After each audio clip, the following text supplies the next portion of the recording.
Record এবং অভিযোগ সংশ্লিষ্ট জনাব শরীফ আহমদ প্রাক্তন সংসদ সদস্য এখন হাত দেয় কেন গণপূর্ত মন্ত্রণালয় ঢাকা ক্ষমতার অপব্যবহার করার মাধ্যমে অসাধু উপায়ে অর্জিত 3,83,50,000 টাকার বেশি মূল্য সম্পদ অর্জন এবং উচ্চ সম্পদ দখলে রেখে এবং 42,80 লক্ষ টাকারও বেশি অস্বাভাবিক লেনদেন করার মাধ্যমে অবৈধভাবে অর্জিত অর্থ স্থানান্তর রূপান্তর এবং হস্তান্তর করার অপরাধে দমন কমিশন আইন 2004 এবং 2017 এবং মানি লন্ডারিং 2012 সংশ্লিষ্ট ধারায় মামলা করেছে।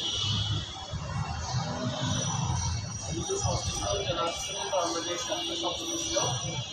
তার স্ত্রী জনাব শেফালি বেগম, তার শ্বশুর জনাব গোলাম মুস্তফা, তার শাশুড়ি জনাব জাহানারা বেগম, তার শ্যালক মোহাম্মদ আলম এবং আরও স্বামীমের নামে যে নামে বিপুল পরিমাণ স্থাপন সম্পদ গঠিত রয়েছে। এছাড়া তাদের পাওয়া যায় অর্থের উৎস জানার জন্য সংশ্লিষ্ট ব্যক্তিদের জিজ্ঞাসাবাদে প্রদান করা হলেও তারা বক্তব্য প্রদানের জন্য হাজির করলে বিদায় তাদের বক্তব্য গ্রহণ করা সম্ভব হয়। এ কারণে বিপুল পরিমাণ অর্থ স্থানান্তর রূপান্তরের ক্ষেত্রে যাদের সংশ্লিষ্টতা এসেছে এই 5 জনের বিরুদ্ধে দমন কমিশন 2004 এক গ্রামে হবে সম্পত্তি বোর্ডে দাখিলের আদেশ জারি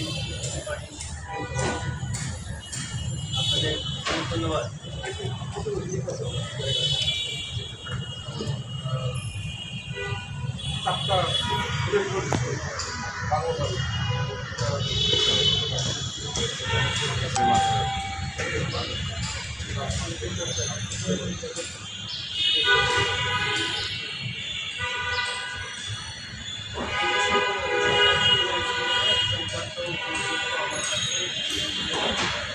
সিদ্ধান্ত পূর্ণ হয়ে থাকে আমি নিশ্চিত হয়ে আপনাদের ধন্যবাদ।